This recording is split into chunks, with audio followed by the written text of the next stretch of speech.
So very good afternoon everyone. मैं हूं Arun Sharma, commerce अब उदयपुर से। आज की हमारी जो क्लास है बहुत स्पेशल होने वाली है, क्योंकि आज की क्लास में हम लोग बात करने वाले हैं, अगर आपकी शेयर मार्केट से इनकम है तो आप आईटीआर कौन सा भरेंगे, कैसे भरेंगे और किस तरीके से हम अपनी शेयर मार्केट की इनकम को इनकम टैक्स रिटर्न में दिखाएंगे। बहुत इंपॉर्टेंट टॉपिक है। बेसिकली आप सभी को पता है कि इंडिविजुअल के लिए जो आईटीआर फॉर्म्स होते हैं 1, 2, 3 एंड 4 स्पेसिफाइड है। आपको इन 4 फॉर्म में से कोई फॉर्म पिक करने होते हैं। लेकिन जब हम शेयर मार्केट की इनकम की बात करते हैं तो देखिए, पहले तो आपको ये समझना पड़ेगा कि शेयर मार्केट की जो इनकम होती है वो कौन कौन सी हो सकती है। तो मैं आपको थोड़ा सा ये वीडियो में टोटल डिटेलिंग में बताने वाला हूँ शेयर मार्केट इनकम। अब देखिए, हम अगर अपनी शेयर मार्केट की इनकम की बात करें तो सबसे पहले इनकम होती है शॉर्ट टर्म कैपिटल गेन। यानी आपने कोई शेयर खरीदे और आपने उन्हें with in a short term capital gain का मतलब होता है कि आपने शेयर्स को सेल कर दिया with in a year, 12 month के अंदर अंदर। तो ऐसी इनकम पर आपको जो भी प्रॉफिट होता है, ऐसा प्रॉफिट होता है, उसको हम शॉर्ट टर्म कैपिटल गेन कहते हैं। जैसे एक एग्जांपल मैं यहाँ पर बताता हूँ आपको। मान लो मैंने कोई शेयर बाई किए 10,000 रुपये में और मैंने उसको 1 साल के अंदर अंदर सेल कर दिया 15,000 में। तो यहाँ पर मेरे को शॉर्ट टर्म कैपिटल गेन हुआ कितना? 5,000 रुपये का, क्योंकि जो सेल कंसिडरेशन है वो मेरा परचेज कंसिडरेशन से ज़्यादा है, मेरा कॉस्ट ऑफ एक्विजिशन से मेरी जो कॉस्ट है उससे ज़्यादा है। तो उस केस में मेरे को ये short term capital gain consider होगा 5,000 रुपये का। तो जो पहली इनकम होती है शेयर मार्केट से वो कौन सी होती है? Short term capital gain. दूसरी इनकम होती है long term capital gain. Long term capital gain का मतलब यही है कि आपने कोई शेयर सेल आफ्टर 12 मंथ्स, 12 महीने तक होल्ड किया और उसके बाद बेचा। अगर आप कोई भी शेयर खरीदते हो, 12 महीने तक होल्ड करते हो और उसके बाद बेचते हो, तो आपको लॉन्ग टर्म कैपिटल गेन होता है।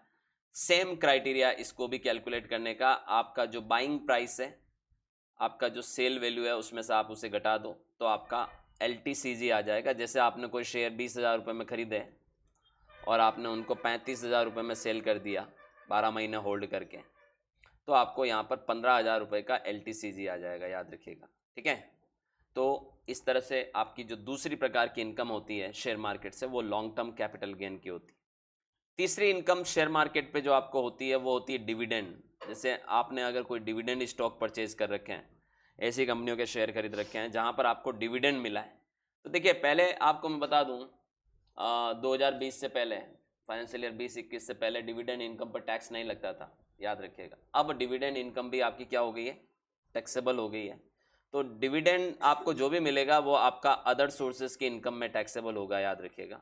तो आपका ये अन्य सोर्स, अदर सोर्सेज की इनकम में टैक्सेबल होता है और आपकी नॉर्मल स्लैब रेट से इस पर टैक्स लगेगा, नॉर्मल स्लैब रेट से। अब मैं आपको इस क्लास में, अगर आप इसमें लास्ट तक बने रहेंगे तो आपको सब कुछ पता चलेगा, कौन सी इनकम पर कैसे टैक्स लगता है, कितना टैक्स लगता है, कितना एग्जेम्पशन मिलता है, कैसे उस इनकम को हम अपने आईटीआर में शो करेंगे। सब कुछ प्रैक्टिकली हम इस क्लास में पढ़ने वाले हैं। तो डिविडेंड इनकम पर नॉर्मल स्लैब रेट से आपको टैक्स लगेगा। आपको ये भी ध्यान रखना है कि अगर 5,000 रुपये से ज़्यादा का डिविडेंड आपको कोई कंपनी देती है, यानी एन्युअली 5,000 से ज़्यादा का डिविडेंड अगर आपको मिलता है, तो उसके ऊपर TDS कटेगा, 10% TDS कट के आएगा, याद रखिएगा। तो डिविडेंड इनकम पे क्या कटता है? TDS कटता है। ऑलराइट। चौथी प्रकार की जो इनकम होती है आपकी शेयर मार्केट से, वो आप अगर इंट्राडे करते हो। इंट्राडे, देखिए, जो लोग शेयर मार्केट करते हैं उनको पता है इंट्राडे का मतलब क्या होता है। कि आपने शेयर खरीदे, तुरंत उसी दिन सेम डे बेच दिए, तो इसको कहते हैं इंट्राडे ट्रेडिंग। अब ये देखिए, इंट्राडे जो होता है इसको आप ट्रेडिंग कहते हो बेसिकली। तो जो ट्रेडर होते हैं, जो ट्रेडिंग करते हैं, याद रखिएगा, उनकी इनकम फिर बिजनेस इनकम में टैक्सेबल होती है। इंट्राडे की इनकम आपकी बिजनेस PGBP हेड में टैक्सेबल होती है। तो ये आपकी बिजनेस इनकम मानी जाती है, PGBP के अंतर्गत टैक्सेबल होती है। और नॉर्मल स्लैब रेट से ही टैक्स लगता है, इसके ऊपर भी ध्यान देना, नॉर्मल स्लैब रेट से ही टैक्स लगेगा। और आपको ये, अब देखिए, इन सारी इनकम को दिखाने के लिए अलग अलग हेड होते हैं। इन सारे इनकम के लिए आपको स्पेसिफाइड आईटीआर होते हैं कि भाई कौन से आईटीआर में आप कौन सी इनकम दिखा सकते हैं। तो इंट्राडे आपकी चौथी प्रकार की इनकम जो आप शेयर मार्केट से अर्न कर सकते हैं। पांचवी जो इनकम होती है वो होती है F&O, है ना। तो जो फ्यूचर एंड ऑप्शन में जो लोग ट्रेड करते हैं, ये भी एक तरह से आप समझ लीजिए ये भी ट्रेडिंग का ही पार्ट है। तो आप F&O में ट्रेड करते हैं, फ्यूचर एंड ऑप्शंस डेरिवेटिव में ट्रेड करते हैं, तो ये इनकम भी आपकी बिजनेस इनकम में ही आएगी, याद रखिएगा। पीजीबीपी हेड में ही आपकी टैक्सेबल होगी। देखिए बिजनेस इनकम भी दो प्रकार की होती है, नॉर्मल बिजनेस से होने वाली इनकम और स्पेक्युलेटिव बिजनेस से होने वाली इनकम। तो ये जो इंट्राडे और F&O इनकम होती है वो हमारी स्पेक्युलेटिव बिजनेस इनकम मानी जाती है और उसके अंतर्गत टैक्सेबल होती है। तो आज की जो, और इस पे भी आपकी जनरली नॉर्मल स्लैब से हम लोग यहाँ पर टैक्स रेट्स कैलकुलेट करने वाले हैं। तो ये 5 प्रकार की इनकम हम शेयर मार्केट से बेसिकली कमाते हैं। तो इन पांचों इनकम में से आज मैं आपको स्पेशली, देखिए इसमें आप समझिए जो एक्टिविटीज़ होती है शेयर मार्केट में, उन एक्टिविटीज़ को हम दो पार्ट में डिवाइड करते हैं। पहली एक्टिविटी जो होती है वो होती है इन्वेस्टमेंट, यानी अगर आपने शेयर्स खरीदे हैं इन्वेस्टमेंट पर्पस से तो आपने उसको थोड़े समय तक होल्ड किया होगा और उसके बाद प्रॉफिट आने पर आपने उसको सेल किया होगा। तो ये जो एक्टिविटी होती है इसको हम इन्वेस्टमेंट कहते हैं। और आप याद रखिएगा शॉर्ट टर्म कैपिटल गेन और लॉन्ग टर्म कैपिटल गेन को आप इन्वेस्टमेंट एक्टिविटी में डालेंगे। किस में डालेंगे? इन्वेस्टमेंट एक्टिविटी में डालेंगे। और डिविडेंड भी इसी का नतीजा होगा कि आपको डिविडेंड बाद में, आपने इन्वेस्ट किया हुआ है तो आपको डिविडेंड मिलेगा। तो ये जो पहली 3 तरीके की इनकम है वो कौन सी कैटेगरी में आती? इन्वेस्टमेंट कैटेगरी में आती है। और दूसरी जो एक्टिविटी होती है शेयर मार्केट में होती ट्रेडिंग। लोग इसको ट्रेड करते हैं, लोग इसको बिजनेस की तरह यूज करते हैं। तो ट्रेडिंग का मतलब होता है कि खरीदा बेचा खरीदा बेचा। तो वो आपकी जो एक्टिविटी होती है वो उसमें इंट्राडे आता है। इंट्राडे को हम ट्रेडिंग में मानेंगे और F&O को भी हम ट्रेडिंग एक्टिविटी का पार्ट मानेंगे। तो आज की जो मेरी वीडियो है, आज मैं आपको इसका पहला पार्ट यहां पर बताने वाला हूं। इन्वेस्टमेंट एक्टिविटी यानी STCG को हम अपने ITR में कैसे शो करेंगे, लॉन्ग टर्म कैपिटल गेन को कैसे शो करेंगे और डिविडेंड इनकम को हम अपनी इनकम टैक्स रिटर्न में कैसे शो करेंगे। तो मेरा जो आज का वीडियो है वो बेसिकली इन्वेस्टमेंट एक्टिविटी, अगर आप शेयर मार्केट में कर रहे हो तो आप अपनी उन इनकम्स को, लॉन्ग टर्म कैपिटल गेन को, शॉर्ट टर्म कैपिटल गेन को, या लॉस भी हो सकता है, जरूरी नहीं कि आपको गेन ही हो, तो आप उसको कैसे डिक्लेयर करेंगे और डिविडेंड इनकम को कैसे डिक्लेयर करेंगे ये देखेंगे। हम एक पर्टिकुलर अलग से इसका वीडियो बनाएंगे जब हम इंट्राडे और F&O को समझेंगे, ठीक है। तो चलिए अब हम थोड़ा सा डिटेल में डिस्कस करते हैं कि क्या कॉन्सिक्वेंसेस होंगे आगे जब हम इस तरीके की इनकम दिखाएंगे। ये तो मैंने आपको 5 तरीके की इनकम बताई जो आप शेयर मार्केट से कमा सकते हैं। अब आप समझिए, अगर आप शॉर्ट टर्म कैपिटल गेन अगर आपको होता है तो आपको ITR 2 या ITR 3 का रास्ता आपके पास होता है कि आप ITR 2 भर सकते हैं या ITR 3 भर सकते हैं। ITR 2 में आप अपना STCG का इनकम दिखा सकते हैं, लेकिन अगर आप बिजनेसमैन हैं और आप साथ में बिजनेस करते हैं तो फिर आपके लिए ITR 3 हो जाएगा उस केस में, क्योंकि बिजनेस इनकम के केस में आप ITR 2 नहीं भर सकते, तो आपको ITR 3 की तरफ जाना होगा। सेम क्राइटेरिया आपको एप्लीकेबल होगा LTCG के केस में भी, कि वहां पर आप ITR 2 में अपना LTCG का इनकम दिखा सकते हैं, लेकिन अगर आपका बिजनेस इनकम है तो फिर आप ITR 3 में जाएंगे। और डिविडेंड इनकम के केस में आप कोई भी रिटर्न फाइल कर सकते हैं, डिविडेंड इनकम किसी में भी दिखा सकते हैं हम, ठीक है। तो ऑल जो ITRs हैं आप उसमें अपना डिविडेंड इनकम दिखा सकते हो अगर डिविडेंड आया तो। अगर आपने किसी साल मान लो कोई शेयर खरीदे बेचे नहीं, आपको कोई long term short term capital gain नहीं हुआ, आपके पास सिर्फ इन्वेस्टमेंट की तरह पड़े हुए हैं स्टॉक और उस पर आपको डिविडेंड मिला है, तो आप कोई भी रिटर्न में अपना डिविडेंड इनकम को डिक्लेयर कर सकते हैं। उसके अलावा अगर हम इंट्राडे और F&O की बात करते हैं तो इंट्राडे और F&O की जो इनकम होती है वो आप सिर्फ ITR 3 में दिखा सकते हैं, क्योंकि ये मैंने पहले भी बताया कि ये PGBP हेड में टैक्सेबल होती है। तो PGBP यानी ITR 3 इसके लिए भरा जाएगा और F&O की इनकम के लिए भी ITR 3 भरा जाएगा। और वैसे भी मैं बता दूं, चारों जो रिटर्न होते हैं ITR 1, 2, 3 और 4, उसमें ITR 3 सबसे वाइड रिटर्न होता है, क्योंकि ITR 3 एक ऐसा रिटर्न होता है जिसमें सारी प्रकार की इनकम को दिखाया जा सकता है इंडिविजुअल और HUF के द्वारा। ऑलराइट, तो अभी हमारे केस में हम आगे के कुछ पहलू पे भी डिस्कस करते हैं कि अगला जो पहलू है हमारा उस पर हम डिस्कस करते हैं कि भैया ये सबसे पहला मेरे मन में एक सवाल है मेरे को किसी ने ये पूछा है कि सर आईटीआर भरना जरूरी है क्या, आईटीआर फाइल करना जरूरी है क्या?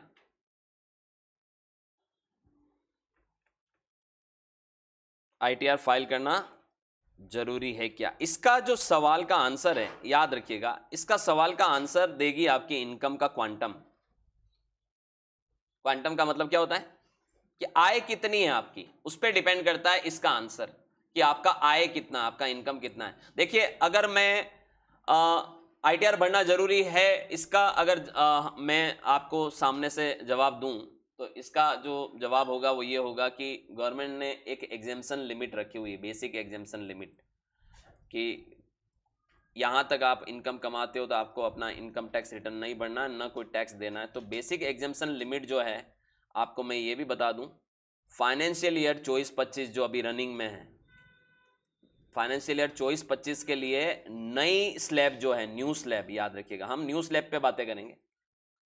तो फाइनेंशियल ईयर 2024-25 में न्यू स्लैब के लिए आईटीआर फाइलिंग की जो लिमिट है वो 3 लाख की है, याद रखिएगा। एग्जेम्पशन की कितनी? 3 लाख के एग्जेम्पशंस की लिमिट है। ऑलराइट, तो आप 24-25 के लिए अगर आपकी 3 लाख रुपए से कम की इनकम है तो आपको आईटीआर भरने की जरूरत नहीं है। ऑलराइट, और फाइनेंशियल ईयर 25-26 जो आपका अब लगने वाला है, इसका रिटर्न जब आप असेसमेंट ईयर 26-27 के लिए भरोगे तो इसमें आपको नई स्लैब में एग्जेम्पशन लिमिट कितनी दे दी गई है? 4 लाख की दे दी गई है। यानी आप जब तक 4 लाख आपकी इनकम नहीं है तब तक आपको आईटीआर भरने की जरूरत नहीं है। तो नॉर्मल केसेस में अगर हम बात करें तो बेसिक एग्जेम्पशन लिमिट ये है, इनसे कम इनकम पर आपको आईटीआर भरने की आवश्यकता नहीं है। ठीक है, लेकिन आपको ये समझना पड़ेगा कि ये स्लैब के अंतर्गत लिमिट है, एग्जेम्पशन लिमिट है, अगर आपकी इनकम स्लैब में है तो। अब अगर आप फ्लैट रेट से इनकम कमाते हैं, जैसे अगर मैं बात करूं यहां पर शॉर्ट टर्म कैपिटल गेन की, तो अभी वर्तमान में शॉर्ट टर्म कैपिटल गेन और लॉन्ग टर्म कैपिटल गेन दोनों पर आपको स्लैब रेट एप्लीकेबल नहीं होती, दोनों पर स्पेशल टैक्स रेट्स लगती है। याद रखिएगा, क्या लगती है? स्पेशल टैक्स रेट्स लगती है। जैसे अभी अगर मैं आज मार्च 2025 में ये वीडियो बना रहा हूं तो शॉर्ट टर्म कैपिटल गेन पे 20% टैक्स रेट है। पहले थी 23 जुलाई 2024 से पहले 15% थी, अब आज की तारीख में वर्तमान में कितनी रेट है? 20%। और एलटीसीजी पर भी आपका स्पेशल टैक्स रेट लगता है। तो 23 जुलाई 2024 से बदलाव हुए हैं एसटीसीजी और एलटीसीजी दोनों की टैक्स रेट में। पहले ये 15% थी, 15% बिफोर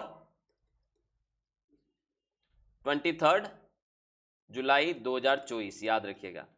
23 जुलाई 2024 से पहले आपने शॉर्ट टर्म कैपिटल गेन कमाया तो आपको 15% टैक्स देना था, और 23 जुलाई 2024 से पहले आपने लॉन्ग टर्म कैपिटल गेन कमाया था तो आपको उसके ऊपर, देखिए अभी वर्तमान में long term capital gain on shares पर आपको 12.5% टैक्स रेट है, और 23 जुलाई से पहले ये रेट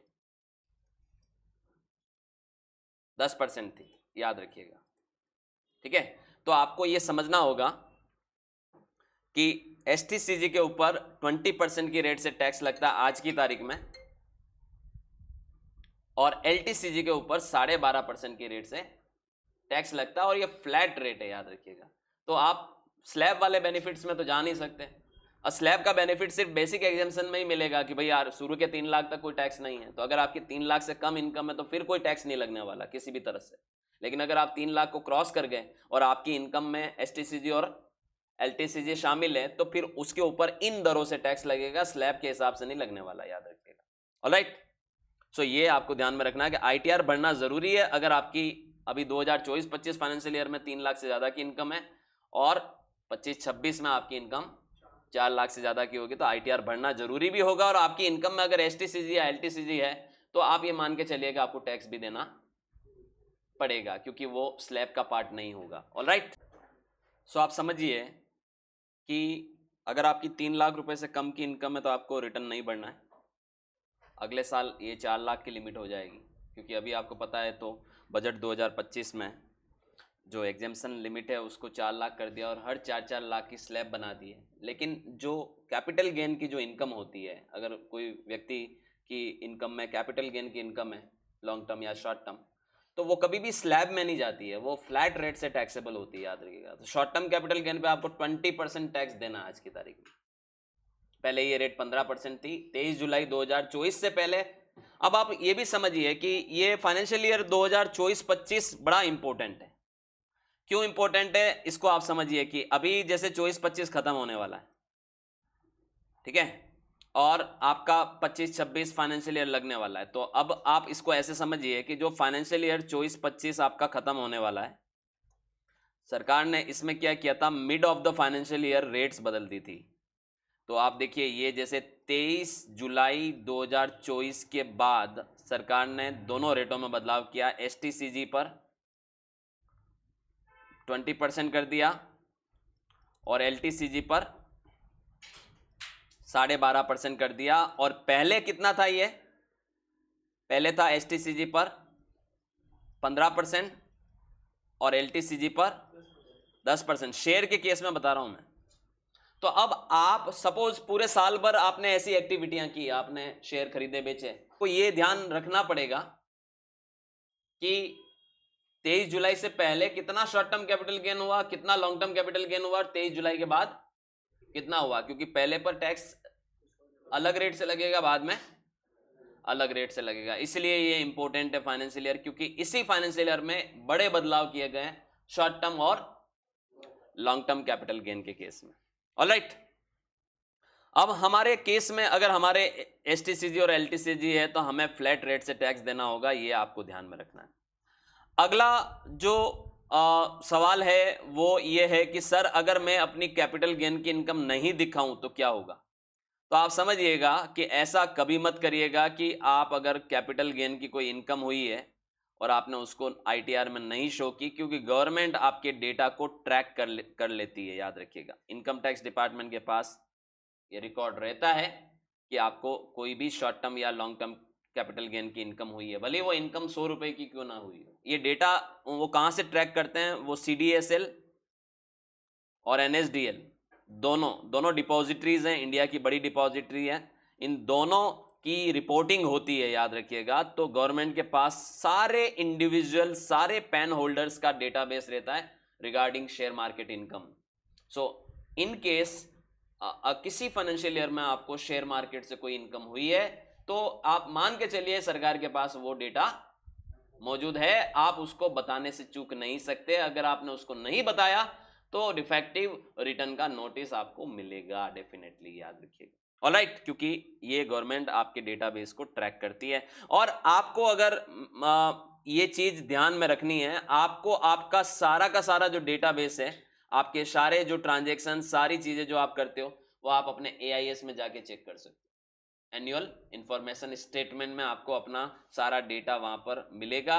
क्या क्या, कितना डिविडेंड आपने कमाया, कितना शेयर मार्केट से LTCG कमाया, कितना STCG कमाया, सारा आपका AIS में रिफ्लेक्ट करता है। और जो डेटा AIS में और फॉर्म 26 AS में रिफ्लेक्ट करता है, उन्हें हम बताने से नहीं चूक सकते, अन्यथा फिर नोटिस के लिए आप तैयार रहे।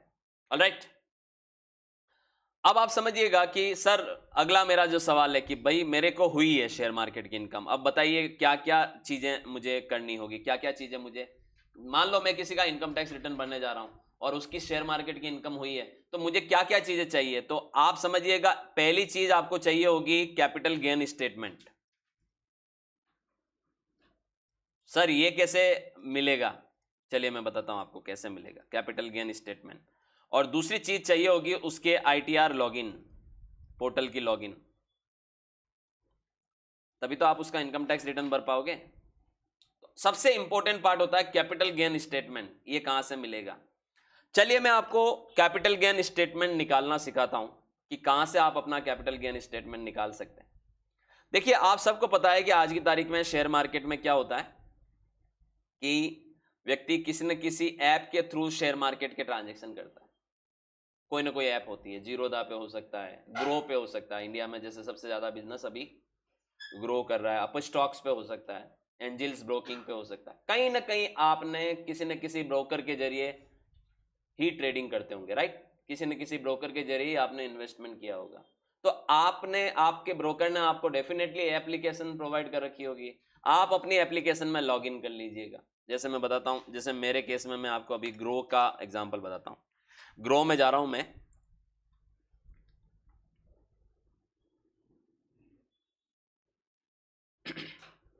आप जब अपना वो एप्लीकेशन ओपन कर लेंगे तो आपको अपने एप्लीकेशन में जाना है और आप देखिए ग्रो में क्या करोगे, आप रिपोर्ट्स में जाओगे, जो कि आपके प्रोफाइल पर रिपोर्ट्स दिख रही है। आप जब रिपोर्ट में जाओगे तो रिपोर्ट में आप समझ लीजिए आपको क्या करना है। एक तो देखिए, अगर आप स्टॉक पीएनएल निकालना चाहते हैं, स्टॉक पीएनएल का मतलब है इन्वेस्टमेंट के पीएनएल देखना चाहते हैं, जहां पर एलटीसीजी और एसटीसीजी का पीएनएल, तो आप यहां से इसको डाउनलोड कर लीजिए। जैसे यहां से आप ले लीजिए इसको, फाइनेंशियल ईयर ले लीजिए जो भी आपका रनिंग है, और आप यहां से क्या कर लीजिए, इसको व्यू करिए। और व्यू करने के बाद आप देखिए कि आपने पूरे साल भर में कितना पैसा कमाया, कितना प्रॉफिट हुआ, वो निकल कर आ गया। लेकिन इससे मुझे ये नहीं पता चल रहा है कि भाई शॉर्ट टर्म कितना और लॉन्ग टर्म कितना है, तो फिर मैं यहां से डाउनलोड कर लूंगा इसको। ठीक है, जैसे मैं डाउनलोड कर रहा हूं, चलिए मैंने डाउनलोड कर लिया। अब आप देखिए डाउनलोड मैंने कर लिया है, तो आप इसको ओपन करते हैं अपन। तो आप देख सकते हैं आपका यहां पर पूरा पूरा डिटेल आ गया है, और मैं आपको इसका बताता हूं। 1 अप्रैल 2024 से 31 मार्च 2025 तक का ये रिपोर्ट है। रियलाइज्ड पीएनएल का मतलब क्या होता है आप समझिएगा। रियलाइज्ड प्रॉफिट एंड लॉस, ये प्लस में आ रहा है, मतलब लाभ हुआ, ये प्रॉफिट हुआ है। पूरे साल भर में आपने इतना प्रॉफिट कमाया। ठीक है, रियलाइज का मतलब होता है, देखिए दो चीजें होती हैं। एक तो मेरे पास कोई 1 लाख रुपए के शेयर पड़े थे और मैंने उनको बेच दिया, और 1,30,000 रुपए आए, तो मैंने 30,000 रुपए का प्रॉफिट रियलाइज कर दिया। रियलाइज मतलब कमा लिया। एक होता है कि मैंने 1 लाख के शेयर खरीद रखे थे और वो अभी 1,30 पे चल रहे हैं, लेकिन मैंने उनको बेचा नहीं है, तो उसे कहते हैं अनरियलाइज्ड प्रॉफिट। अनरियलाइज्ड प्रॉफिट पे कभी टैक्स नहीं लगता है। सोचिए आपका पोर्टफोलियो 10 लाख का है और आज की तारीख में वो 10 लाख के शेयर 50 लाख पे चल रहे हैं, तो इसका मतलब तो 40 लाख रुपए का फायदा जनरेट हो गया। लेकिन वो 40 लाख रुपए का फायदा रियलाइज नहीं है, क्या है, अनरियलाइज। आपने बेचे थोड़ी है, और अनरियलाइज पर कोई टैक्स नहीं लगता है। टैक्स कब लगेगा, जब आपको प्रॉफिट रियलाइज होगा, मतलब जब आप उन्हें बेचोगे। तो आप देखिए साल भर में आपने कितना प्रॉफिट कमाया, इतना कमाया, ये रियलाइज प्रॉफिट है और इस पे टैक्स लगेगा। ये टैक्सेबल इनकम है, याद रखिएगा, इसे आप कह सकते हो आपकी टैक्सेबल इनकम। और आप देखिए अनरियलाइज पीएनएल तो मेरा वैसे ही माइनस में आ रहा है। माइनस मतलब मेरा पोर्टफोलियो क्या हो रहा है, नेगेटिव चल रहा है, डाउन चल रहा है, इतना लॉस है। अगर आज की तारीख में मेरा पूरा पोर्टफोलियो बेच दूं तो इतना लॉस है। ऑलराइट, तो इसका कुछ नहीं लेना देना, ये तो प्लस माइनस होता रहता है। आपको इसका ध्यान देना, ये फिगर इंपॉर्टेंट है जो मैं येलो कलर कर रहा हूं। रियलाइज प्रॉफिट देखना है, कभी अनरियलाइज प्रॉफिट नहीं देखना है। दूसरी चीज, अब साहब इतना ये इस पे तो टैक्स लगना है, आप मान के चलिए टैक्सेबल इनकम है आपकी, लेकिन अब मेरे को ये देखना है कि इसमें से शॉर्ट टर्म कितना और जो मुझे यहां नजर नहीं आ रहा। चलिए इसको एक बार पूरा स्टडी कर लेते हैं। आपको ये भी दिख रहा है यहां पर कि आपके पूरे साल भर में टोटल इतने खर्चे हुए हैं। देखिए शेयर खरीदने बेचने पे आपको पता हो तो एक्सचेंज ट्रांजैक्शन चार्जेस लगते हैं, सेबी के भी चार्जेस लगते हैं, सिक्योरिटी ट्रांजैक्शन टैक्स लगता है, स्टाम्प ड्यूटी लगता है ना, ब्रोकरेज लगता है, डील जो आपके डीपी चार्जेस लगता है, ठीक है, जो आपका ब्रोकर है। तो आप यहां पर आप देख सकते हैं टोटल मिला के आपका खर्चा कितना दिख रहा है, जीएसटी भी लगता है, तो टोटल मिला के लग रहा है 967 रुपए। ये आपका, आप समझ लीजिए ये आपका ट्रांसफर एक्सपेंस है। शेयर खरीदने बेचने पे हुए खर्चों को हम क्या कहेंगे, ट्रांसफर एक्सपेंसेस। ये मुझे घटाने को मिल जाएंगे, इसको मैं येलो कलर कर देता हूं, मेरे इस प्रॉफिट में से मैं घटा सकता हूं। ऑलराइट, साथ ही साथ में मुझे यहां पर पीएनएल में ये भी दिख रहा है कि कौन से शेयर पर मुझे कितना फायदा नुकसान हुआ। सारे शेयर जो मैंने पूरे साल भर में बेचे हैं उन शेयर का नाम भी आ रहा है, उनका ISIN नंबर भी आ रहा है। ये भी इंपॉर्टेंट होते हैं, याद रखिएगा। क्या कहां इंपॉर्टेंस है मैं बताऊंगा अभी आपको। कितनी क्वांटिटी मैंने खरीदी थी, कब खरीदी थी, किस प्राइस में खरीदी थी, कितनी प्राइस वैल्यू की खरीदी थी, फिर मैंने कब बेची उसको, फिर मैंने कितने में बेचा, सेल वैल्यू कितना, और मेरे को उस पर कितना फायदा हुआ, ये सब निकल कर आ रहा है। तो फायदा निकल कर आ रहा है, राइट। नीचे आप यहां पर ये भी देख सकते हो अनरियलाइज्ड ट्रेड, मतलब अभी आज की तारीख में कितने शेयर पड़े हुए हैं, वो कब खरीदे गए थे, सारा वैल्यू यहां पर दिख रहा है। इनमें सेल प्राइस नहीं दिखेगी क्योंकि अभी तक आपने इनको सेल नहीं किया है, ठीक है। तो आपको ये पीएनएल निकल कर आ रहा है, जिससे ये पता चल गया है कि आपका कितना प्रॉफिट हो रहा है। लेकिन इसमें ये नहीं पता चल रहा है कि शॉर्ट टर्म कितना और लॉन्ग टर्म कितना है। तो उसके लिए आपको क्या करना होगा, उसके लिए आपको एक रिपोर्ट और आप यहां पर मैं देखिए वापस से चलता हूं, यहां से रिपोर्ट्स में ही चलता हूं, और रिपोर्ट्स में आप देखिए टैक्स के अंदर मुझे दिख रहा है स्टॉक कैपिटल गेन, इस पे जाऊंगा और यहां से मैं अपना फाइनेंशियल ईयर पिक कर लूंगा और यहां से मैं डाउनलोड कर दूंगा पूरे साल भर की, मेरे को अब मेरा स्टॉक का कैपिटल गेन निकल कर आ जाएगा। ये निकल कर आ गया, ये मैंने ओपन कर दिया इसको। आप देखिए इसमें कुछ अलग नहीं आने वाला है, इसमें भी वही आने वाला है, ठीक है। क्या आने वाला है, वही आपका 967 रुपए का क्या आ रहा है, एक्सपेंसेस, ठीक है। इसमें आप देख सकते हैं क्लियरली उन्होंने आपको रियलाइज प्रॉफिट को बांट दिया है कि कितना इंट्राडे में कमाया, इंट्राडे भी आ जाता है अगर आप इंट्राडे किया होता तो, ठीक है। कितना शॉर्ट टर्म में कमाया, कितना लॉन्ग टर्म, ये आ गया आपका एसटीसीजी और ये आ गया आपका एलटीसीजी। तो भैया ये समझ में आ गया कि भाई यहां से हमें पता चल गया कि हमने कितना कितना प्रॉफिट किससे किससे कमाया, शॉर्ट टर्म से कितना कमाया, लॉन्ग टर्म से कितना कमाया। सर इन दोनों को अलग अलग क्यों किया जा रहा है, इसलिए किया जा रहा है क्योंकि शॉर्ट टर्म कैपिटल गेन अगर आप शेयर मार्केट से कमाते हो तो ये 111A के अंतर्गत टैक्सेबल होता है। वर्तमान में इसकी टैक्स रेट कितनी है, 20%। लॉन्ग टर्म कैपिटल गेन कमाते हो तो इस पर 112A के अंतर्गत टैक्सेबल होता है और वर्तमान में इस पे कैपिटल गेन की रेट कितनी है, 12.5%। तो इसलिए अलग करना जरूरी है क्योंकि दोनों पे टैक्स अलग अलग लगेगा, याद रखिएगा, ठीक है। अच्छा, डिविडेंड आपने कितना कमाया वो भी आ रहा, देखिए आप, तो डिविडेंड की इनकम किस में टैक्सेबल होगी, इनकम फ्रॉम अदर सोर्सेज में टैक्सेबल होगी। तो ये आपको ध्यान में रखना है कि ये फिगर आपको अदर सोर्सेज में लेके जाना है। अच्छा, इतने डिविडेंड पे तो टीडीएस कटा नहीं होगा, टीडीएस कब कटता है, 5,000 से ऊपर, तो उसको भी कंसीडर करना पड़ेगा, आपको ध्यान में रखना पड़ेगा कि कल को डिविडेंड 50,000 कमाया तो आपको ये भी ध्यान में रखना है कि आपको आया सिर्फ 45 होगा, कमाया 50 है तो 5,000 का आपको टीडीएस के रूप में क्लेम भी करना है वापस।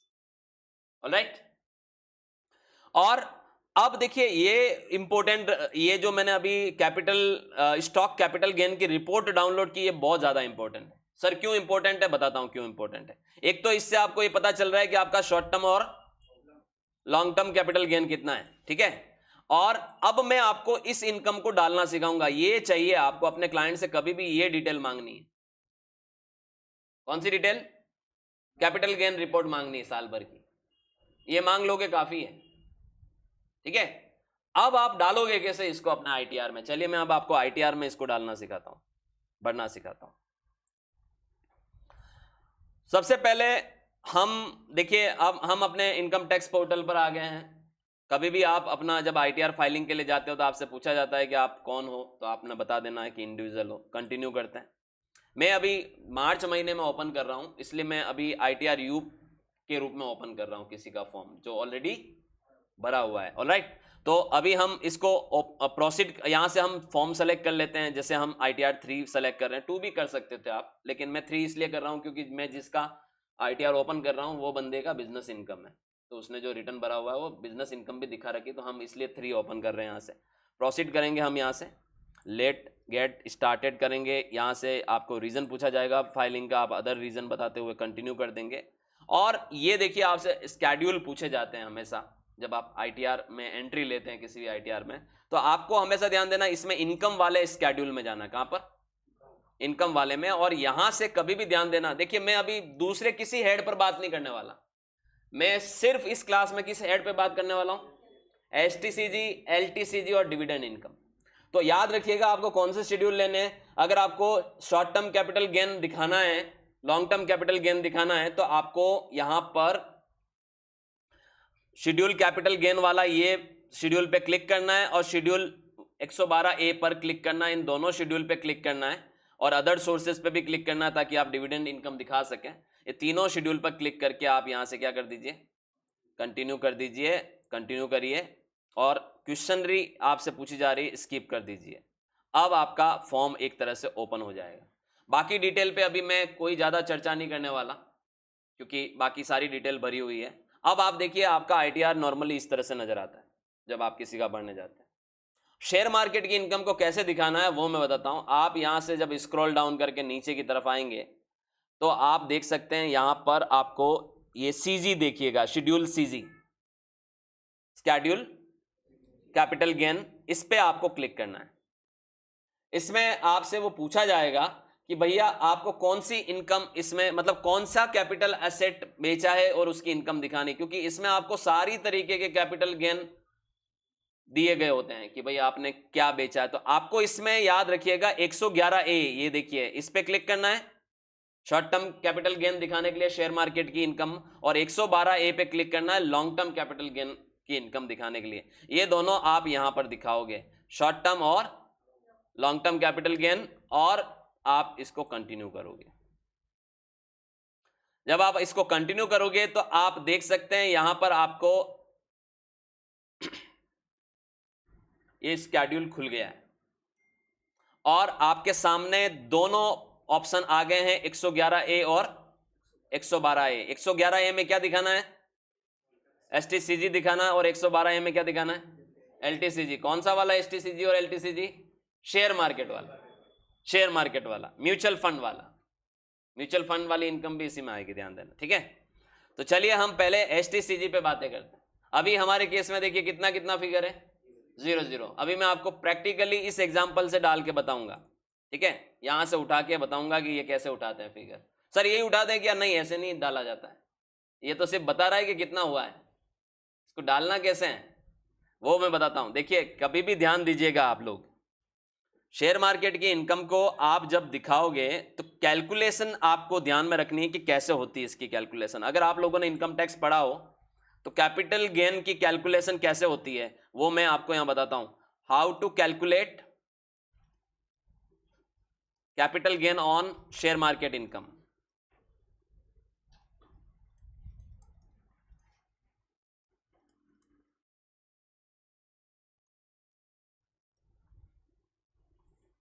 तो इसका एक फंडा होता है, मतलब इसका एक फॉर्मूला होता है। आप इसको ऐसे समझिए कि हम कैसे कैलकुलेट करेंगे, ऐसे कैलकुलेट करेंगे। देखिए बताता हूं।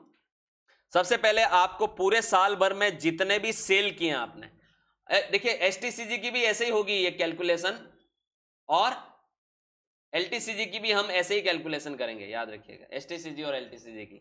तो सेल कंसिडरेशन आप यहां डालोगे, यानी जितने भी स्क्रिप्ट, मान लो साल में 500 शेयर खरीदे, 500 बेचे, तो आपको एक एक का नहीं डालना है, सबका जॉइंट फिगर डालना। तो सेल कंसिडरेशन को आप यहां पर डालोगे,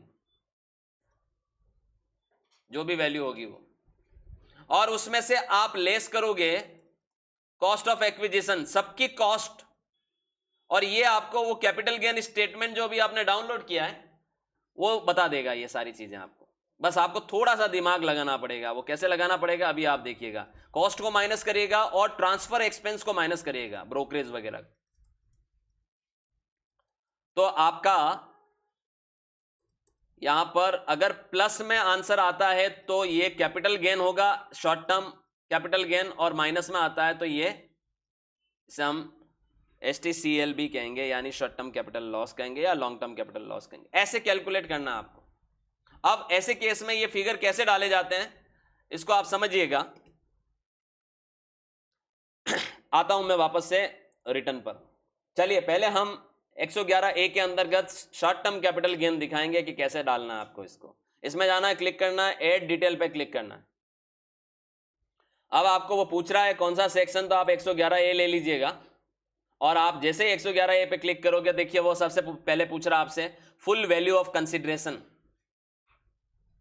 फुल वैल्यू ऑफ कंसिडरेशन का मतलब होता है पूरे साल भर में। अब देखिए मैंने 2 स्टॉक रिपोर्ट खोल रखी है, एक PNL खोल रखा और एक कैपिटल गेन खोल रखा है। मैं कैपिटल गेन पे जाऊंगा, ये वाली रिपोर्ट पे आऊंगा, ठीक है।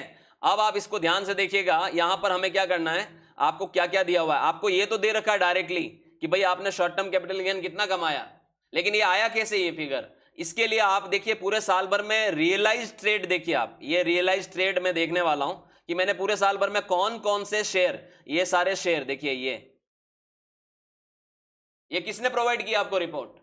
जिस भी ब्रोकर के थ्रू आप ये खरीद रहे बेच रहे हैं उससे आपको ये रिपोर्ट लेनी है, और वो रिपोर्ट उसकी ऐप से डाउनलोड आराम से कर लोगे। आपके सामने किया मैंने, ठीक है। आपको यहां पर क्या करना है, थोड़ा सा इधर आना है। ये इतने सारे शेयर जो आपने पूरे साल भर में खरीदे, ये खरीदने की डिटेल भी है और बेचने की डिटेल भी है।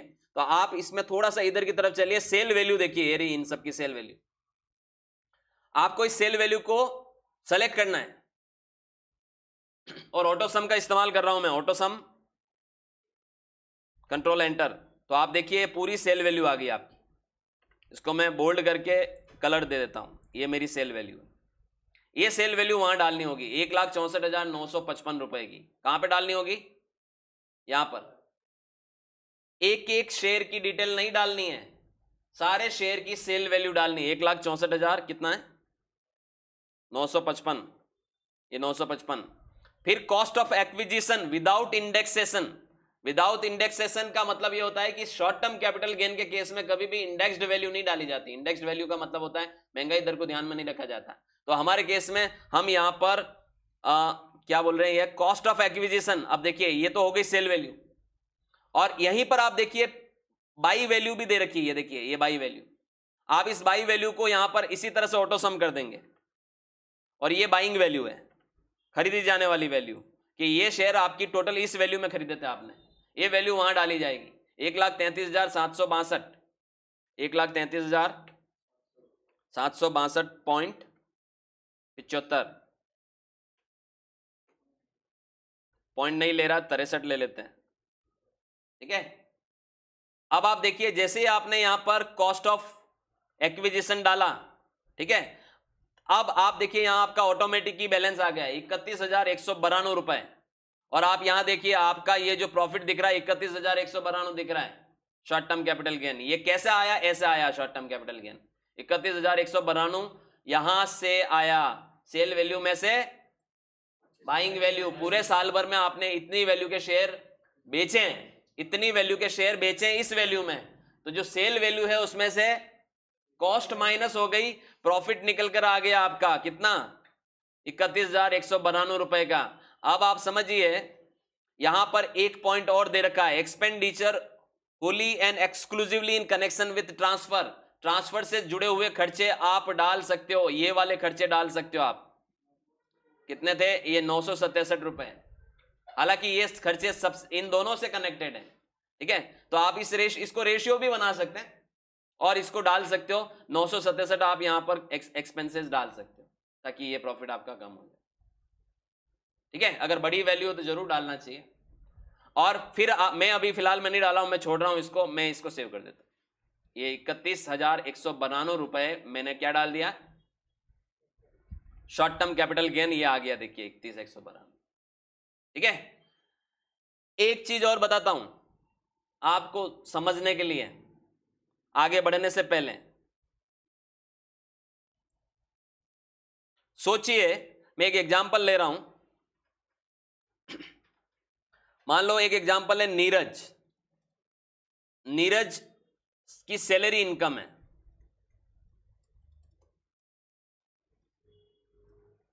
2.5 लाख की साल की, और नीरज को शॉर्ट टर्म कैपिटल गेन हुआ 30,000 रुपए का। यानी नीरज की टोटल इनकम कितनी है? 2,80,000।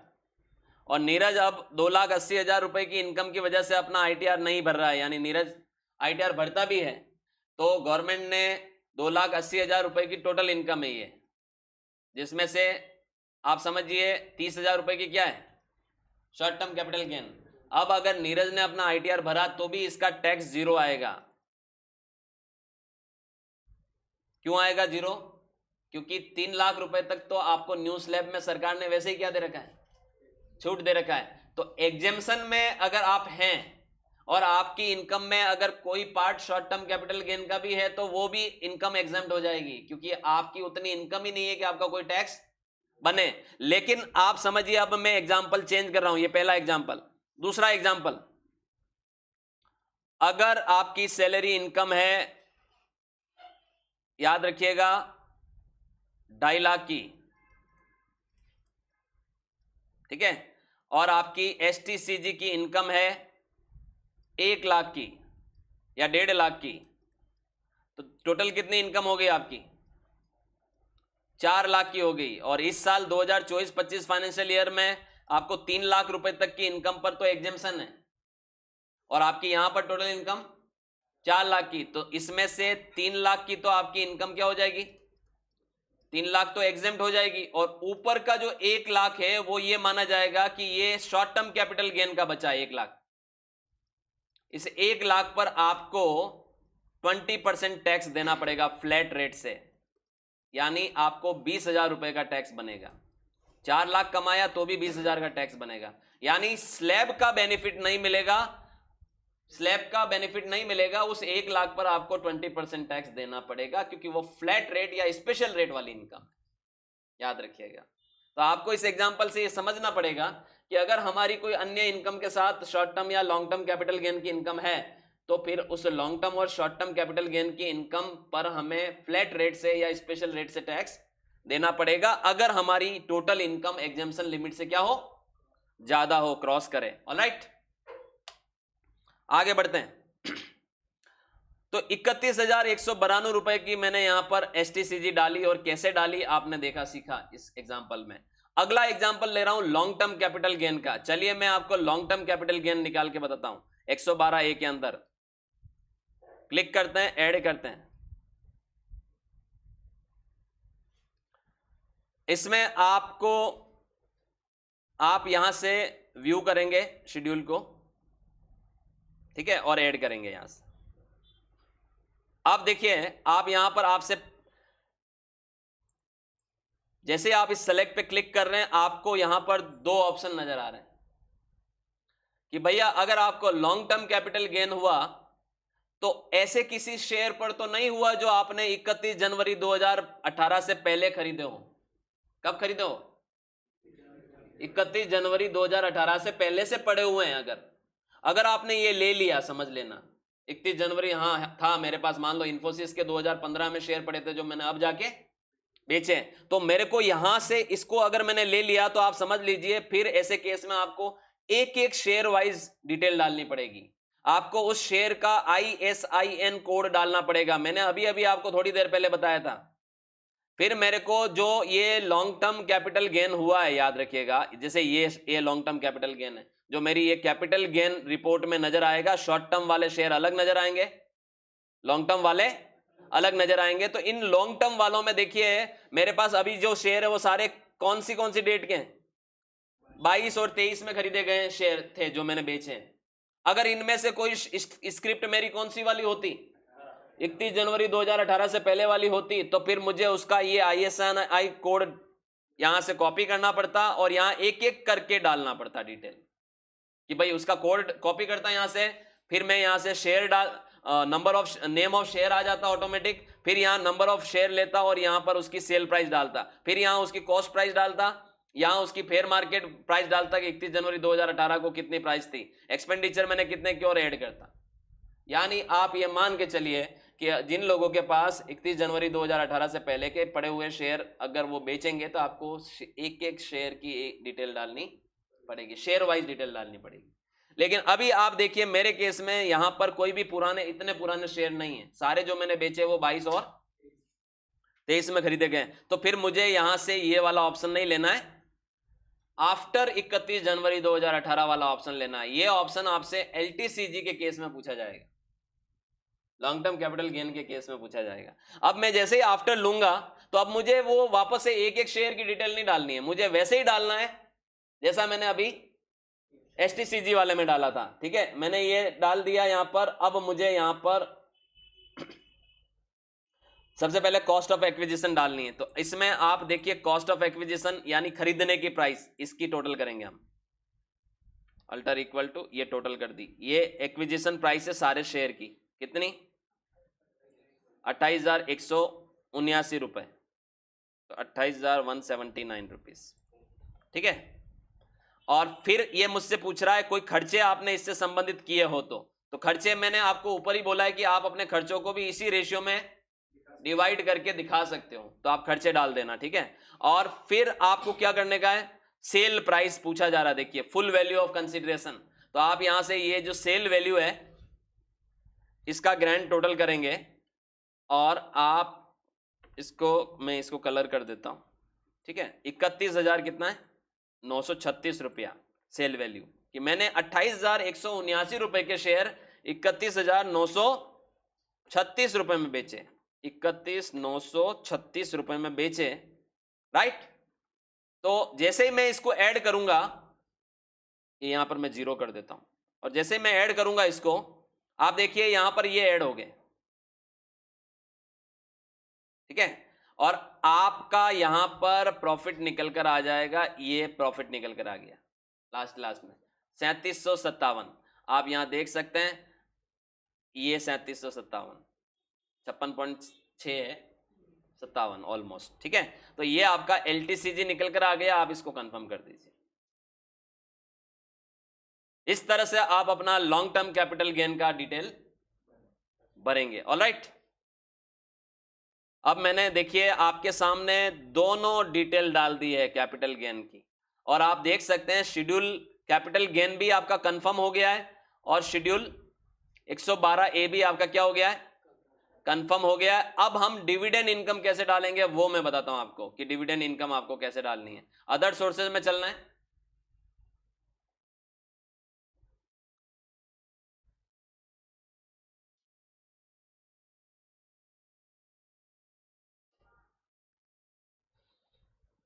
और आप यहां पर क्या करिएगा, ये देखिए डिविडेंड दिख रहा है, इसको सेलेक्ट करिएगा, ठीक है, और इसको ऐसे सेलेक्ट करिएगा यहां से, और एडिट पे क्लिक करिएगा। वैसे देखिए कभी भी ध्यान देना, डिविडेंड इनकम ऑटोमेटिक उठकर आ जाती है, आपको हाथ से नहीं डालनी पड़ती, समझ रहे हैं। डिविडेंड इनकम आपको आपकी ऑटोमेटिक नजर आएगी। फिर भी मैं बताता हूं कि आप कैसे डालोगे, एडिट कर देता हूं मैं यहां से, और बस हमें कुछ भी नहीं करना, यहां वैल्यू डालनी है। तो ये जो वैल्यू है वो ये वाली डालनी है, जो डिविडेंड की वैल्यू है। मैंने अभी किसी और का रिटर्न खोला हुआ है, इसलिए उसकी वैल्यू, जो उसकी वैल्यू वो आ रही है। आपके केस में आप जब भी देखोगे यहां से उठा सकते हो डिविडेंड, यहां से भी उठा सकते हो, AIS देखकर भी उठा सकते हो, वहां से आपको नजर आ जाएगी डिविडेंड की वैल्यू। ऑलराइट, तो ये इनकम जो आपके AIS में नजर आ रही है, और ये जो इनकम है जो इनकम टैक्स डिपार्टमेंट को NSDL और CDSL रिपोर्ट करेंगे, इनको आप कभी भी अवॉइड नहीं कर सकते हैं ITR फाइलिंग के वक्त, अन्यथा आप खुद मुसीबत में आ जाओगे। ऑलराइट, तो ऐसे आप यहाँ डिविडेंड डाल के इसको सेव कर देंगे तो डिविडेंड इनकम भी आपकी चढ़ जाए। अब मैं आगे बढ़ रहा हूं, और इसको एक बार कंफर्म कर देते हैं हम।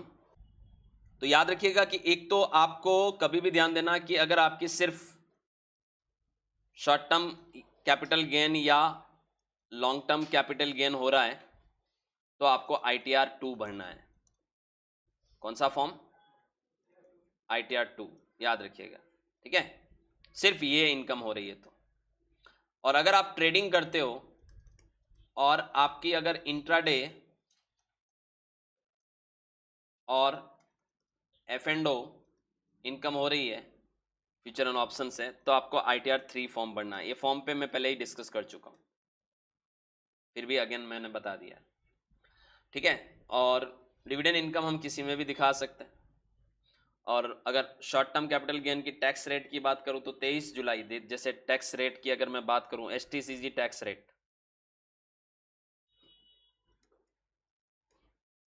तो आपको इसको ऐसे याद करना है। फाइनेंशियल ईयर 24-25 के लिए बात करते हैं हम, STCG की टैक्स रेट फाइनेंशियल ईयर 24-25 के लिए, तो आपको इसको ऐसे याद करना है कि अगर 23 जुलाई 2024 के बाद आपको कोई शॉर्ट टर्म कैपिटल गेन होता है तो 20% टैक्स लगेगा। याद रखिएगा कितना, 20%।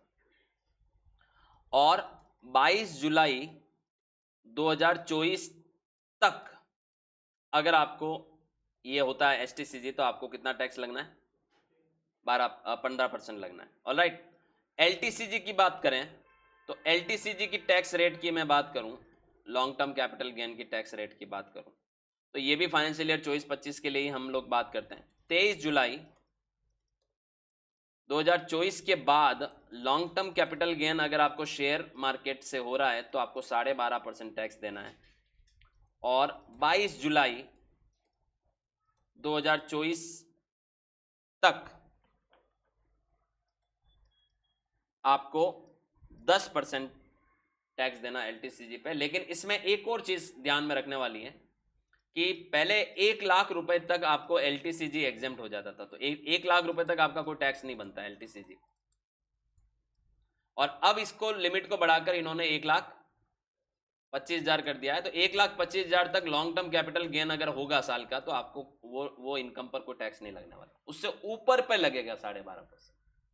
शेयर मार्केट में अगर आप LTCG से इनकम कमाते हो तो एक अच्छी बात है कि 1.25 लाख रुपए तक आपका कोई टैक्स नहीं बनेगा। 1.25 लाख से ऊपर के अमाउंट पे फिर 12.5% फ्लैट रेट से टैक्स बनेगा।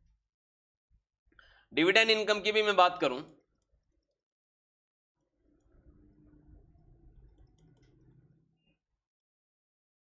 तो इस पे आपको याद रखिएगा, इस पे आपको स्लैब रेट से ही टैक्स लगेगा, मतलब इस पे कोई फ्लैट रेट नहीं है, स्लैब रेट ही एप्लीकेबल होगी, आपकी नॉर्मल इनकम में ही जाके जुड़ेगी। लेकिन बस आपको इतना ध्यान रखना है कि 10% टीडीएस कटेगा, ठीक है, अबोव 5,000, 5,000 रुपए से ऊपर के डिविडेंड पे टीडीएस कटेगा डिविडेंड इनकम पे। ऑलराइट, और एक चीज और है, इंपॉर्टेंट पॉइंट है जो आपको ध्यान में रखना है कि 5 जुलाई 2024 के बाद एसटीसीजी पर 87A की रिबेट को हटा दिया गया है। अब 87A की रिबेट को समझिए, इसको मैं आपको एक प्रैक्टिकल एग्जांपल से समझाता हूं। बहुत लोग गलती करते हैं, रिबेट ले लेते हैं, अपनी लॉन्ग टर्म और शॉर्ट टर्म कैपिटल गेन को भी रिबेट में कंसीडर कर देते हैं। तो ऐसा आप हरगिज मत करिएगा, नोटिस आ जाएगा, डिमांड आ जाएगी। तो इस पॉइंट का क्या मीनिंग है आपको समझाता हूं, ध्यान से सुनना। अभी हमने एक एग्जाम्पल देखा था नीरज का। हमने ये देखा था कि नीरज की मान लो सैलरी 2.5 लाख है, और हमने ये भी देखा था कि एलटीसीजी कितना है, 1.5 लाख, यानी टोटल नीरज का कितना इनकम है, 4 लाख। अब नीरज अगर ये मान के बैठ जाए कि यार 7 लाख रुपए तक तो मेरे को वैसे ही क्या मिलती है, रिबेट मिलती है, 7 लाख रुपए तक की इनकम पे मुझे क्या मिलती है, रिबेट मिलती है अंडर सेक्शन 87A की, और रिबेट की वजह से मेरा 7 लाख रुपए तक की इनकम पे कोई टैक्स नहीं लगता, 0 टैक्स। अगर नीरज ये सोच ले और नीरज अपना ये 4 लाख रुपए का रिटर्न भर दे और अपना टैक्स लायबिलिटी को 0 कर दे, तो फिर नीरज को नोटिस आ जाएगा, क्योंकि रिबेट जरूर मिलेगी आपको, लेकिन रिबेट आपको याद रखिएगा 5 जुलाई 2024 के बाद आपको अब रिबेट सिर्फ नॉर्मल इनकम पे मिलती है। किस पे मिलती है, नॉर्मल स्लेब रेट वाली इनकम पे मिलती है।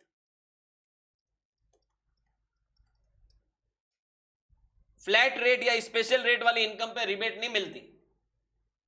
ऐसे केस में आप ये देखिए कि अगर आपकी 4 लाख की इनकम है तो 3 लाख तक एग्जेम्पशन तो मिलेगा, लेकिन ऊपर का जो 1 लाख है वो कौन सी वाली इनकम है, शॉर्ट टर्म कैपिटल गेन वाली इनकम है, जिस पर स्पेशल रेट से टैक्स लगता है।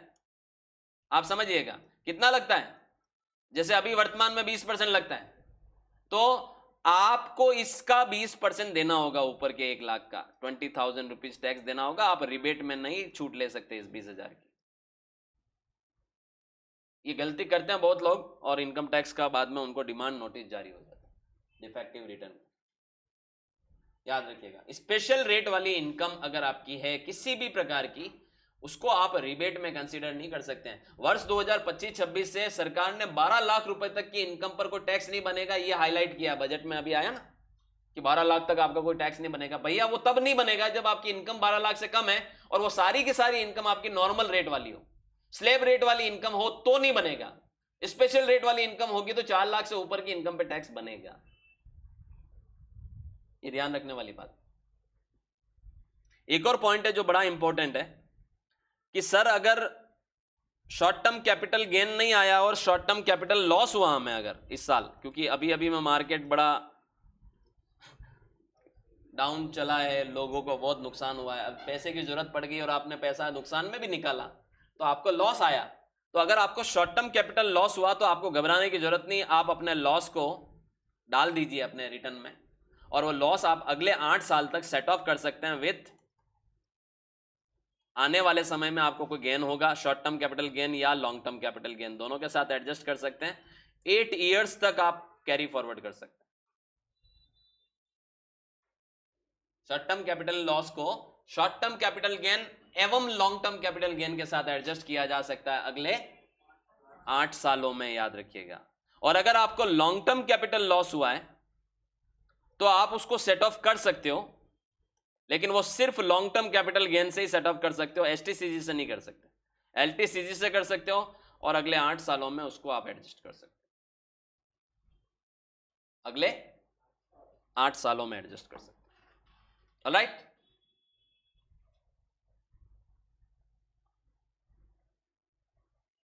एक और चीज, जैसे मैंने अभी शेड्यूल सारे बताए थे आपको, शॉर्ट टर्म लॉन्ग टर्म सारे बताए थे, ठीक है। मैं वापस से बैक जा रहा हूं, back to schedule. Capital gain वाले शेड्यूल में वापस जाता हूं।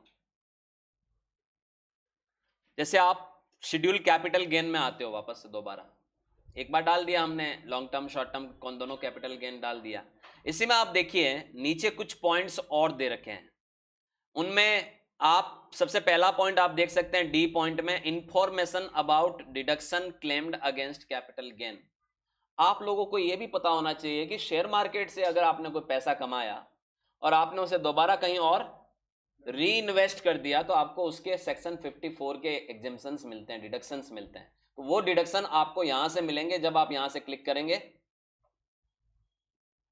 ऐड करेंगे यहां से, और यहां से आप कौन से सेक्शन में डिडक्शन क्लेम करना चाहते हैं, सारे सेक्शन यहां पर मौजूद है। आप वहां से जिस भी सेक्शन में, section 54, 54D, 54B, 54EC, F, G या जो भी, ये आपने अगर कैपिटल गेन चैप्टर पढ़ा होगा तो आप डिडक्शन अगर अपने कैपिटल गेन पर लेना चाहते हो तो आप यहां से सेक्शन सेलेक्ट करके आप यहां से आपने कब ओरिजिनल एसेट में वो पैसा ट्रांसफर किया, कब इन्वेस्ट किया, कितना रुपया इन्वेस्ट किया। ये जैसे 54EC में दे रखा है कि अगर आपने गवर्नमेंट स्पेसिफाइड नोटिफाइड बॉन्ड में 50 लाख रुपए जितना पैसा डाला तो आपको डिडक्शन मिल जाएगा। तो आप वो यहाँ पर अमाउंट डालकर डेट ऑफ इन्वेस्टमेंट बताकर आप यहाँ एडिट कर देंगे तो आपको वो इस सेक्शन में क्या मिल जाएगा, जो फायदा हुआ वो डिडक्शन मिल जाएगा। तो ये कैपिटल गेन के डिडक्शंस हैं जो आप यहां से कैपिटल गेन पर क्लेम कर सकते हैं, ठीक है। अगर कोई करंट ईयर में कैपिटल लॉसेस हुए हैं और उनको करंट ईयर की कैपिटल गेन के साथ एडजस्ट करना है तो आप इस पॉइंट में जाके एडजस्ट कर सकते हैं। जैसे मान लो आपको कोई शॉर्ट टर्म कैपिटल लॉस हुआ है, इस साल शॉर्ट टर्म कैपिटल लॉस आया है और इस साल आपका लॉन्ग टर्म कैपिटल गेन हुआ है, तो आप उसको आपस में क्रॉस एडजस्ट कर सकते हो। तो उस केस में आप यहां से कर सकते हैं, ठीक है। तो आप यहां से क्लिक करें और ये आप देख सकते हैं, वैसे यहां पर कोई फिगर ऐसा आया नहीं है, वो ऑटोमेटिक एडजस्ट कर लेता है सॉफ्टवेयर आपके। तो दोनों ही आपने कैपिटल गेन दिखाएं तो दोनों आपको कैपिटल गेन दिख रहे हैं, बाकी पिछले कोई लॉसेज आ रहे हैं तो वो कैरी फॉरवर्ड होकर तो वो भी एडजस्ट हो जाते हैं, और करंट ईयर के भी कोई लॉसेज है तो वो ऑटो एडजस्ट सॉफ्टवेयर ले लेता है, आपको खाली कंफर्म करने की जरूरत होती है। ऑलराइट, एक पॉइंट और है इसमें, वो है इंफॉर्मेशन अबाउट एक्रूअल और receipt of capital gain. Click करते हैं इस पे। आप लोगों ने ये देखा कि जब मैं टैक्स रेट पे गया था तो software short term capital gain पे 15% की रेट कैलकुलेट कर रहा है और लॉन्ग टर्म कैपिटल गेन पे सॉफ्टवेयर 10% की रेट यहां पर कैलकुलेट कर रहा है, ठीक है। तो ऐसे केस में आप यहां पर यह समझिए कि आपको यहां पर डेट ऑफ एक्रूअल भी बताना होगा कि वो कैपिटल गेन कौन से क्वार्टर में हुआ है। तो आप जैसे यहां पर आप नहीं बताओगे, सॉफ्टवेयर बाय डिफॉल्ट उसको पहले क्वार्टर में कंसीडर कर रहा है, तो आप यहां से एडिट करके इन फिगर को चेंज कर सकते हैं कि भाई कितना पैसा आपने पहले क्वार्टर में अर्न किया, कितना सेकंड क्वार्टर में किया, कितना थर्ड क्वार्टर में किया। क्योंकि अगर मिड ऑफ द ईयर कोई रेट्स में बदलाव हुआ है तो सॉफ्टवेयर फिर उस रेट से टैक्स क्या करेगा, कैलकुलेट करेगा। हमारा सारा टैक्स 15% से कैलकुलेट हो रहा है शॉर्ट टर्म में, क्योंकि सॉफ्टवेयर ने पूरा फिगर किस में डाल दिया, फर्स्ट क्वार्टर में डाल दिया। अब सवाल यह बनता है कि सर क्वार्टरली हम कैसे डालें, तो यह भी आपको आपकी ये स्टॉक पीएनएल रिपोर्ट बता देगी। स्टॉक पीएनएल रिपोर्ट में जाना, जैसे मैं बताता हूं क्वार्टरली आप कैसे डालोगे। मैं यहां पर वापस से आ रहा हूं और स्टॉक पीएनएल में जा रहा हूं। स्टॉक पीएनएल में मैं क्या कर सकता हूं, कस्टम रिपोर्ट ले सकता हूं। क्या कर सकता हूं, कस्टम, और यहां मैं क्वार्टर वाइज डेट डाल के क्वार्टर वाइज चारों क्वार्टर का डेटा डाउनलोड कर सकता हूं। जब मैं क्वार्टर वाइज डेटा डाउनलोड करूंगा तो मेरी ये पीएनएल क्वार्टर वाइज आ जाएगी। तो मुझे यहां क्वार्टर वाइज आ जाएगी तो मुझे यहां बाइंग रेट और सेलिंग रेट क्वार्टर वाइज पता पड़ जाएगी, और क्वार्टर वाइज मैं उनके बीच के डिफरेंस को प्रॉफिट मानते हुए यहां पर डाल पाऊंगा, यहां पर मैं डाल पाऊंगा। तो ये सब आपको आपकी एक्सेल सीटें बता देगी जो आपके पास मौजूद है। तो इस तरीके से आप अपना कैपिटल गेन का इनकम दिखा सकते हैं। ये मैंने मेरी तरफ से आपको कंप्लीटली इन्वेस्टमेंट पर्पस से, अगर आप शेयर खरीदते बेचते हो और आपको कोई शॉर्ट टर्म या लॉन्ग टर्म कैपिटल गेन होता है as well as dividend income आपको होती है, तो आप अपने कैपिटल गेन को कैसे दिखाओगे ITR 2 में भी इसी पैटर्न पे दिखाना है, 3 में भी इसी पैटर्न पे दिखाना है जो आज हमने पढ़ा है। अगर आपने इस पूरी क्लास को कंप्लीटली वॉच किया और समझा टेक्निकली, तो आप कभी भी अपनी कैपिटल गेन की इनकम को दिखाने में मिस्टेक नहीं करेंगे और आप इजीली अपनी कैपिटल गेन की इनकम को दिखा पाएंगे रिटर्न में। आई होप आपको ये वीडियो अच्छी लगी होगी। शेयर मार्केट से रिलेटेड भी हम लोगों के पास ऑनलाइन कोर्सेज अवेलेबल है। आप मेरी एप्लीकेशन में कॉमर्स हब की एप्लीकेशन को डाउनलोड करिए, स्टॉक मार्केट रिलेटेड, ट्रेडिंग से रिलेटेड कोर्सेज को एक्सप्लोर करिए और अगर आपको अच्छे लगते हैं तो आप परचेज करिए। Thank you so much. Channel पे नए हैं तो चैनल को जरूर सब्सक्राइब करिए। एक नए वीडियो में नए दिन हम वापस मिलेंगे। धन्यवाद।